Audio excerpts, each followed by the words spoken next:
Most people think they know the internet. They scroll social media, order food, stream shows. But what they see is just a sliver. A thin layer floating on a vast digital ocean. Beneath it lies the deep web, hidden behind passwords and private servers. And deeper still lies a place that feels less like technology and more like a nightmare carved into code.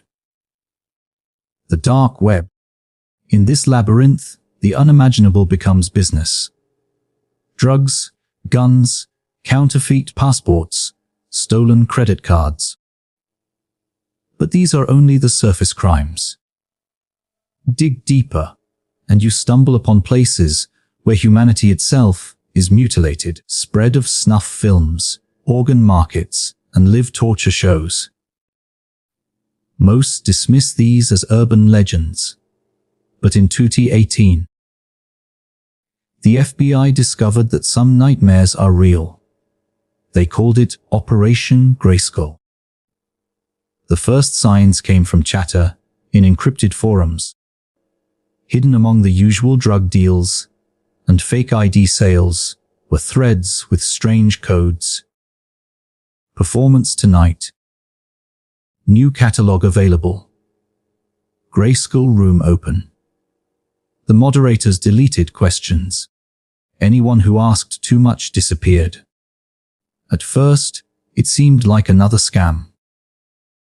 The dark web thrives on fakes, luring curious fools with promises of forbidden thrills.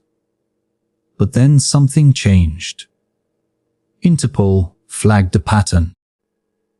People listed as missing in Europe and the US appeared in encrypted catalogs. Their names and photos weren't in mainstream news yet, but on the Skull's server, they were already tagged. Live session available. The FBI had no choice. This wasn't rumor anymore. It was evidence. Inside a secure room in Quantico, Virginia, a small team gathered. Cybersecurity experts, forensic analysts, undercover specialists. They weren't rookies. Some had tracked terrorists, others had taken down hackers. But even they weren't prepared for what was coming. Agent Carter, one of the leads, said later in a private testimony, "We thought we were chasing criminals. But once we got inside, it felt like we were chasing shadows that were chasing us back." The mission was simple on paper: infiltrate the Skull, gather evidence, and shut it down. But in reality, every step felt like stepping into a cursed labyrinth. The Skull didn't look like other dark web marketplaces. No fancy interfaces, no vendor listings. It was bleak. A black screen. Lines of red text, menus that shifted as if they were alive. The FBI's undercover identity had to pass multiple tests. They bought stolen credit cards, ordered fake passports, traded Bitcoin. Every transaction was a ticket deeper inside, and then it appeared. Welcome to Grayskull. A single link. No instructions. Just a door. When they clicked, their monitors went black. For 2 minutes, nothing. Then, blood, red words. You enter at your own risk. A flicker. A live feed. The screen showed a dimly lit room. A single chair bolted to the floor. Chains hanging from the ceiling. Something moved in the shadows. Then, a figure stepped forward. A man in a skull mask. His voice distorted. Tonight, we welcome new guests. The feed cut to static. The agents stared in silence. This wasn't a video file. It was live. Over the next weeks, the task force watched in horror as they infiltrated more sessions. One stream showed a terrified man, strapped to the chair, begging for his life in a language they couldn't recognize.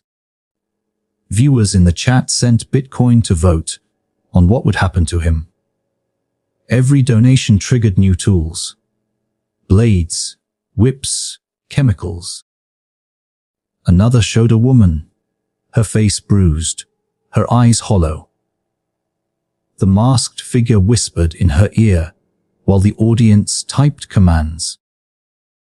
The agents shut the feed off before it ended, but the silence in the FBI room was heavy.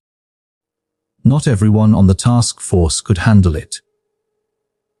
One analyst resigned after 3 days.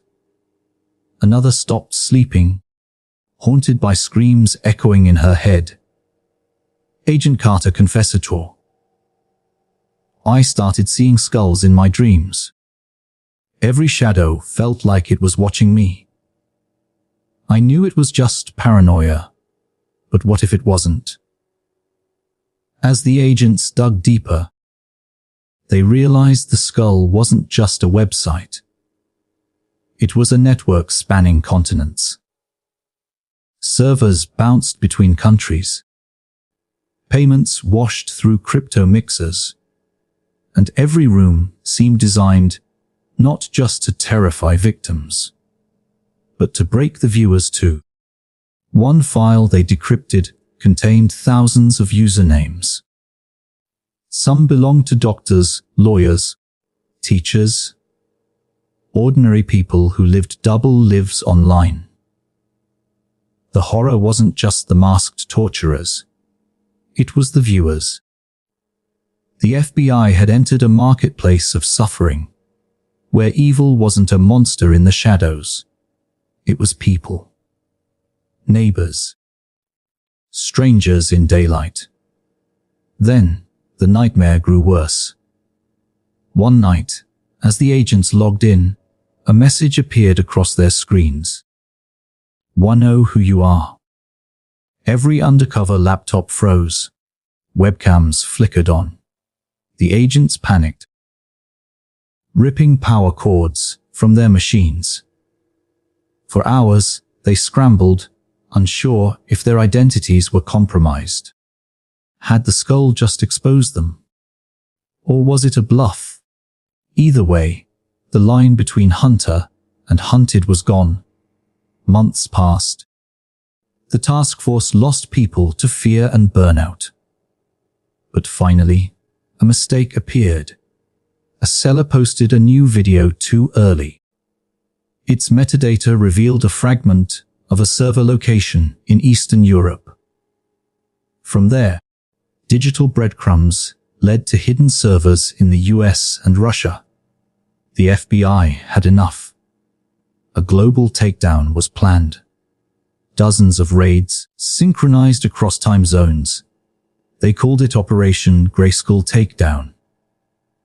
At 3:17 a.m., armed teams stormed warehouses, basements, and hidden bunkers.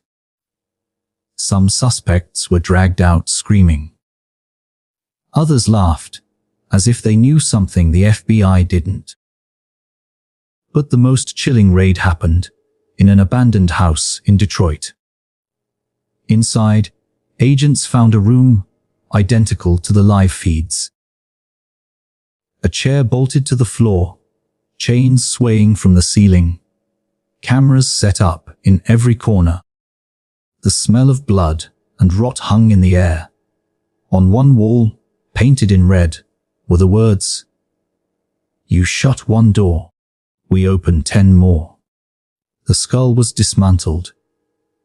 Servers seized, suspects arrested, evidence archived. The FBI declared victory. But the agents knew better. For months after, they received anonymous emails, images of skulls, distorted voices whispering their names.